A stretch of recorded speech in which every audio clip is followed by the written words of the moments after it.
Hello दोस्तों, मैं संदीप कुमार शर्मा स्वागत करता हूं आपके अपने YouTube channel learn trade with Sandeep के अंदर। चलिए देखते हैं कल के लिए बैंक निफ्टी एवं निफ्टी के इंपॉर्टेंट लेवल क्या हो सकते हैं एवं हम उन्हें कहां पे ट्रेड कर सकते हैं। जैसा कि आज आप सभी लोगों ने देखा कि बैंक निफ्टी ने 900 पॉइंट्स की एक रेंज बनाई है। ऊपर की साइड में अगर आप रेंज देखो तो ये रेंज हमारे पास निकल के आती है 47,800 के समथिंग एंड नीचे की साइड में हमारे पास रेंज निकल के आती है 46,900 के समथिंग। तो ये हमारे पास एक 900 पॉइंट की एक रेंज निकल के आती है हमारे पास यहाँ पे बैंक निफ्टी के पास में। कल हमने ये क्लियरली डिस्कशन किया था कि कल यहाँ पे जब मार्केट ने क्लोजिंग दी थी तो हमने डिस्कशन किया था कि अगर मार्केट कल यहाँ पे फ्लैट ओपन हो एंड फ्लैट ओपन होने के बाद में अगर ये इमीडिएट नीचे की साइड में आता है तो हमारे पास जो नेक्स्ट इमीडिएट सपोर्ट आएगा निकल करके वो सपोर्ट हमारे पास निकल के आ जाएगा 46,800 का और हमारे पास यहीं के टारगेट होने चाहिए लगभग 400 पॉइंट का। लेकिन बैंक निफ्टी ने क्या किया, यहाँ पे इमीडिएट यहाँ पे आने के बाद में एक 700 पॉइंट की अपसाइड दिखाई और उसके जस्ट इमीडिएट बाद में एक 900 पॉइंट की एक फॉल दिखाई। तो इससे हमें ये क्या पता चलता है, जब भी देखो जब भी मार्केट में दोनों साइड का मूव हो जाए, 500 प्लस पहले ऊपर की साइड में हो जाए, फिर 500 या 600 प्लस नीचे की साइड में हो जाए और उसके बाद में कहीं पे आकर के बीच में क्लोजिंग दे दे, तो उस केस में हम इसे एक अनडिसीजन कैंडल की तरफ मान के चलते हैं। डेली चार्ट के अंदर हमें ये जो कैंडल बनती हुई दिखाई दे रही है ये हमारे लिए अनडिसीजन कैंडल बननी है यहाँ पे, जिसका कोई मतलब नहीं होता है क्योंकि ऊपर जाने पे सेल भी हो रहा है और नीचे आने पे कंटिन्यू से बाइंग भी हो रहा है। अब हमें नेक्स्ट मूव कब देखने को मिलेगा, जब भी कोई भी 1 या 2 दिन के बाद में मार्केट रुकने के बाद में जिस साइड में जाकर के क्लोजिंग देता है। अगर मान लो मार्केट यहाँ पे 1 दिन की कैंडल बनाता है, फिर सेकंड डे की यहाँ पे कैंडल बनाता है, उसके बाद में अगर इस लेवल को ब्रेक करता है तो हमें ऊपर के साइड में टारगेट आते हुए दिखेंगे। अगर मान लो कल के लिए मार्केट यहाँ पे रुक जाता है, फिर उसके बाद में यहाँ पे एक और दिन रुक जाता है और अगर नीचे की साइड में ब्रेक करता है तो फिर हमें नीचे साइड में डाउनफॉल में हमें मार्केट आते हुए दिखाई देगा। लेकिन अभी करंट सिचुएशन के अंदर जैसे कि कल बैंक निफ्टी की एक्सपायरी है तो करंट सिचुएशन के अंदर हमें यहाँ पे कोई भी मूव आते हुए नहीं दिखाई दे रहा, क्योंकि एक चीज़ हमेशा ध्यान रखना कि एक्सपायरी से एक दिन पहले अगर कोई भी मूवमेंट आ जाता है तो एक्सपायरी वाले दिन हम ये उम्मीद नहीं कर सकते या एक्सपेक्ट नहीं कर सकते कि एक्सपायरी वाले दिन भी कोई मोमेंटम आए, क्योंकि आज के दिन 900 पॉइंट का मोमेंटम बैंक निफ्टी में ऑलरेडी हो चुका है। पहले बायर्स को पैसा मिल चुका है, उसके बाद में सेलर्स को भी अच्छा खासा पैसा मिल चुका है यहाँ पे। और मार्केट ने जो क्लोजिंग दी है समथिंग, वो क्लोजिंग दी है 47,300 के समथिंग, मतलब कि पहले ऊपर गया फिर नीचे और समथिंग कहीं बीच में जाके क्लोजिंग दे दी है। तो ये हमारे लिए एक अनडिसीजन कैंडल बनती है। चलिए देखते हैं कि नेक्स्ट ट्रेडिंग सेशन में हम कर सकते हैं। चलिए बैंक निफ्टी को हम 15 मिनट के चार्ट में जाकर के हम इसको अच्छे से समझने की ट्राई करते हैं। देखिए, जब भी बैंक निफ्टी के अंदर हो या निफ्टी हो या फिर जो भी सेगमेंट आप ट्रेड करते हो उसके अंदर आपको एक बड़ी कैंडल, जब भी आपको बड़ी कैंडल देखने को मिले, जैसे कि ये यहाँ पे बड़ी कैंडल आपको सेलिंग के देखने को मिली, यहाँ पे एक बड़ी कैंडल ग्रीन बाइंग के देखने को मिली, तो ऐसे सिनेरियो में होता क्या है कि ये जो स्विंग बने होते हैं, लास्ट स्विंग जो बने होते हैं, हमेशा मार्केट कहीं ना कहीं इसी के बीच में फंस जाता है। जब तक मार्केट इसके नीचे आके क्लोज नहीं दे या फिर मार्केट इसके ऊपर जाके क्लोज ना दे तब तक हमें क्लियर डायरेक्शन देखने को पता नहीं चलेगा यहाँ पे। और अगर आप देखो तो देखो एक ये ट्रेड लाइन चल रही थी यहाँ पे, इस ट्रेड लाइन का ही बैंक निफ्टी ने यहाँ पे रेस्पेक्ट किया था। बैंक निफ्टी पहले यहाँ से आया था, फिर इसी ट्रेड लाइन को रेस्पेक्ट किया, फिर नीचे आने के बाद में आज जब ऊपर गया था तो इसी ट्रेड लाइन के पास में जाकर के कहीं पे उसने शूटिंग स्टार, यहाँ पे एक छोटी सी शूटिंग स्टार बनाई और उसके बाद में यहाँ पे 900 पॉइंट का फॉल हमें यहाँ पे देखने को मिला और इमीडिएट यहाँ पे 46,900 का सपोर्ट लेने के बाद में बैंक निफ्टी ने कहीं पे बीच में मोमेंटम देने के बाद में यहाँ पे 47,300 के समथिंग क्लोज दे दी। तो कल के लिए हम कर क्या सकते हैं, कल मान लो ये हमारे पास 2 रेफरेंस पॉइंट निकल के आते हैं। यहाँ ऊपर की साइड में हमारे पास निकल के आता है 47,800 का और नीचे की साइड में हमारे पास निकल के आता है 46,900 का। कल सपोज दैट अगर मार्केट कल के दिन भी फ्लैट ओपन हो तो क्लियरली डायरेक्शन रहेगा अपने लिए, कल के लिए नो ट्रेडिंग सेशन हो जाएगा, क्योंकि एक तो बैंक निफ्टी का एक्सपायरी है, कल के प्रीमियम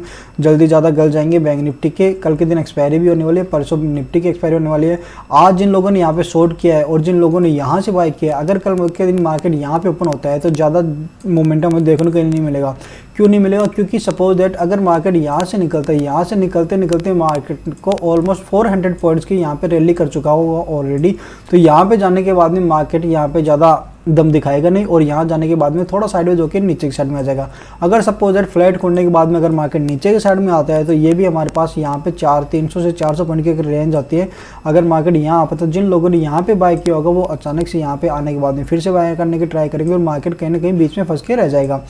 तो हमारे लिए कल के लिए कुछ ज़्यादा इंपॉर्टेंट है नहीं। अगर सपोज दैट कल मार्केट डायरेक्टली गैप अप या गैप डाउन ओपन होता है, कौन से पॉइंट के ऊपर, अगर मार्केट इसी लेवल के पास में डायरेक्ट गैप अप ओपन होता है तो हमेशा चीज़ ध्यान रखना, जहाँ पे बड़ी कैंडल बनती है अगर मार्केट सेम डे पे उसी जगह पे आकर के फिर से ओपन होता है तो इमीडिएट यहाँ पे सेलिंग हमें देखने को मिलेगी, क्योंकि जिन लोगों ने भी आज सेल किया होगा वो अपनी पोजीशन को यहाँ पे निकालेंगे नहीं, वापस ही यहाँ पे सेल करने की ट्राई करेंगे। और अगर जिन लोगों ने यहाँ पे बाय किया होगा और गैप डाउन अगर मार्केट खुलता है यहाँ पे, तो जैसे कि पहले यहाँ पे विक बना हुआ है तो मार्केट ट्राई करेगा कि पहले इस क्लोजिंग के पास में या 47,000 के पास में यहाँ तक आने के लिए मार्केट 47,200 के पास में आने की मार्केट चेष्टा करे। उसके बाद भी कहीं ना कहीं मार्केट जाते हैं अपने को होल्ड करते हैं बीच में दिखे, तो बड़ा गैप पे बड़ा गैप डाउन पे भी हमें को सिर्फ ट्रांजेक्शन के अकॉर्डिंग ट्रेड करनी है। हाँ, एक ट्रेड आपको छोटी सी मिल सकती है, वो कौन सी मिल सकती है आपको बैंक निफ्टी में बता दें। बैंक निफ्टी में लास्ट 15 मिनट के अंदर एक रेंज बनी हुई है, ये हमारे पास लास्ट 15 मिनट की एक रेंज बनी है। इस 15 मिनट के पास में मतलब कि अगर मार्केट यहाँ पे ओपन हो, यहाँ ओपन होने के बाद में अगर मार्केट 47,500 को निकालने की ट्राई करता है, क्योंकि देखो 47,500 को यहाँ पे एक बार निकालने की ट्राई करती है, फिर सेकंड टाइम यहाँ पे टेस्ट करने की कोशिश करी थी, तो हमारे पास एक रेफरेंस पॉइंट निकल के आता है कि ऊपर की साइड में हमारे पास निकल के आता है 47,500 और नीचे की साइड में हमारे पास निकल के आता है 47,200। हमें अगर कोई ट्रेड मिलेगी तो मार्केट फ्लैट ओपन होने के बाद में अगर नीचे की साइड में आता है वापस से 47,200 को अगर ब्रेक करने की ट्राई करता है तो हमें एक इमीडिएट स्पाइक देखने को मिलेगा, जो कि हमें लेके आता है नेक्स्ट 47,000 तक हमें लेकर के आ सकता है। हमारा ज़्यादा बड़ा टारगेट होगा नहीं, क्योंकि यहाँ पे विक बना हुआ है, तो हो सकता है कि मार्केट जब भी इस रेंज को निकालने की ट्राई करे, इस रेंज को निकालने के बाद में यहाँ पे 47,000 के पास आ जाए। लेकिन अपर साइड में अगर मार्केट 47,500 को निकालने की यहाँ पे ट्राई करता है, यहाँ पे मार्केट होल्ड करता है ओपन होने के बाद में, और ये तो दो विक बनी है, इनके ऊपर जाने के अगर ट्राई करता है तो हमें एक लो एक्सपायरी के दिन हमें एक कम प्रीमियम वाला एक्सपायरी प्रीमियम लेना है, ऑप्शन कॉल लेना है, और हमारा जो टारगेट रहेगा वो लगभग ज़्यादा नहीं रहेगा, 600 से 700 हमारा जो टारगेट रहेगा वो 47,700 के समथिंग रहेगा। लेकिन 500 से निकलने के बाद में अपने को ट्राई ये करना है कि 47,650 के पास में हमें जाते ही यहाँ पे बुक कर लेना है, क्योंकि यहाँ से सेलिंग आई थी हमारे पास, तो ज़रूरी नहीं कि 47,700 के पास से सेलिंग आई, क्योंकि ऑप्शन के प्रीमियम भी गिरने स्टार्ट हो जाएंगे और कल के दिन एक्सपायरी भी है, तो अगर हल्की सी भी नेगेटिविटी ऑप्शन में देखने को मिली तो वहाँ पे प्रीमियम करना स्टार्ट हो जाएंगे। तो कल के दिन कुछ ज़्यादा रहने वाला नहीं है, सिर्फ अपने को ट्राई करना है कि इस रेंज के अंदर अगर अपने को ट्रेड मिलती है, इस रेंज के अपर साइड में ब्रेक करने पे मिलती है तो यहाँ तक के लिए टारगेट देखेंगे, और रेंज को नीचे की साइड में ब्रेक करने में मिलते हैं तो यहाँ पर के लिए टारगेट देखेंगे। बड़ा गैप पर हमें देखने को मिलता है, बड़ा गैप डाउन देखने को मिलता है हमें, तो अकॉर्डिंग टू प्राइस एक्शन चलते हुए अपने को ट्रेड करनी है। मोस्ट प्रेफर आप ये करना है कि एक्सपायरी वाले दिन अगर आप नेक्स्ट वीक का ट्रेड करोगे ऐसे मार्केट में जहाँ पे मार्केट ने साइडवेज क्लोजिंग दी है या फिर बड़ी बड़ी कैंडल्स बनाई है, अगर आप नेक्स्ट एक्सपायरी करोगे तो हो सकता है कि आपके चांसेस हो वो लॉस होने के चांसेस कम हो यहाँ पे, क्योंकि प्रीमियम जो उसके वो कल के दिन एक्सपायरी ना हो गए, उनके लिए भी टाइम बचा रहेगा। तो चलिए देखते हैं निफ्टी के लिए हमारे पास क्या इंपॉर्टेंट लेवल निकल के आते हैं आज के दिन। सेम एज पर जैसे बैंक निफ्टी ने हमारे लिए किया था, निफ्टी ने भी समथिंग ऐसा ही किया था। चलिए देखते हैं डे चार्ट के अंदर निफ्टी ने क्या किया था। यहाँ पे जैसा कि बैंक निफ्टी ने यहाँ पे चार्ट बनाया था, इंडिसेबल कैंडल बनाई थी, निफ्टी ने भी इंडिसेबल कैंडल यहाँ पे बनाई है। निफ्टी की जो क्लोजिंग हमारे पास आज निकल के आई है वो आई है 22,335 की, वो जो कि अगर देखो आप यहाँ पे देखो सिर्फ 3 पॉइंट के रेंज के अंदर निफ्टी ने यहाँ पे क्लोज किया, मतलब कि पूरे दिन उसने सिर्फ टाइम वेस्ट किया है, ना तो ऊपर गया ना नीचे गया, ना तो बायर्स को पैसा दिया ना सेलर्स को पैसा दिया, और यहाँ पे 3 पॉइंट के रेंज के बीच में यहाँ पे कहीं पे उसने क्लोजिंग दे दी है। जहाँ पे मार्केट ओपन हुआ था वहीं पे आकर के उसने क्लोजिंग दे दी है। पहले उसने बायर्स को पैसा दिखाया, फिर उसके बाद में सेलर्स को पैसा दिखाया, फिर वहीं पे आके क्लोजिंग दे दी जहाँ से उसने स्टार्ट किया था। तो इससे हम क्या समझते हैं, सपोज दैट अगर कोई चीज़ होती है, अगर यहाँ से चल के यहाँ जाती है, फिर उसी जगह पे आती है, फिर उसी जगह से थोड़ा सा नीचे आती है, फिर उसी जगह पे आके क्लोज देती है, इसका मतलब क्या होता है कि ना तो बायर्स इंटरेस्ट ले रहे हैं ना ही सेलर इंटरेस्ट ले रहे हैं सेल करने के लिए, ना बायर्स इंटरेस्ट ले रहे हैं बाय करने के लिए। तो वो क्या करेंगे, जब भी इस रेंज की अपर साइड में निकलेगा, जैसे कि हमने बैंक निफ्टी में डिस्कशन किया था, जब भी इस रेंज के अपर साइड में निकलेगा हमें ट्रेड देखने को मिलेगी, जब भी इस रेंज के नीचे के साइड में आएगा हमें ट्रेड देखने को मिलेगी। तो अभी जो वेट है वो अभी जो टाइम हमारे पास आएगा वो आएगा वॉच एंड वेट का टाइम आएगा। हमें देखना है यहाँ पे, हमें अच्छे से मार्केट को वॉच करना है, हमें टाइम देना मार्केट को कि मार्केट इन दोनों रेंज के, लोअर रेंज में और हायर रेंज, इन दोनों रेंज के बीच में से कौन सी रेंज के पास में जाके मार्केट क्लोजिंग देने की ट्राई कर रहा है और उसके बाद में यहाँ पे निकलने की। क्योंकि सपोज दैट अगर मार्केट 2 दिन यहाँ रुकने के बाद में अगर क्लोजिंग देता है ऊपर की साइड में, तो देखो हमारे पास ये रेफरेंस पर निकल के आता है, ये जो 3 दिन का हाई था इन कैंडल का, यहाँ से निकलने के बाद में मार्केट ज़्यादा टाइम नहीं बिताते हुए यहाँ पे अपर की साइड में निकल जाएगा। तो हमें सिर्फ यही वेट करना है अभी की मार्केट में ज़्यादा टाइम बिताए, यहाँ पे 1 या 2 दिन टाइम बिताए, उसके बाद में अगर लोअर साइड या हायर साइड में अगर टाइम बिताने के बाद में निकलता है तो हमें ट्रेड देखने को मिल सकता है। चलिए देखते हैं निफ्टी को 50 मिनट में हम निफ्टी को कैसे ट्रेड कर सकते हैं। 15 मिनट में निफ्टी में वही हुआ था जो बैंक निफ्टी में हुआ था। यहाँ पे दो बड़ी बड़ी अपने को कैंडल देखने को मिली है, रेड कैंडल और ग्रीन कैंडल। ज़्यादा टाइम वेस्ट नहीं करते हम देखेंगे यहाँ पे एक ट्रेड लाइन चल रही है, सेम जो बैंक निफ्टी ने किया था सेम उसी तरह से निफ्टी ने किया। ये ट्रेड लाइन हमारे पास ये चलती आ रही है और नीचे की साइड में हमारे पास ये ट्रेड लाइन चलती आ रही है। तो आपको नज़र बना के रखनी है, अगर बैंक कल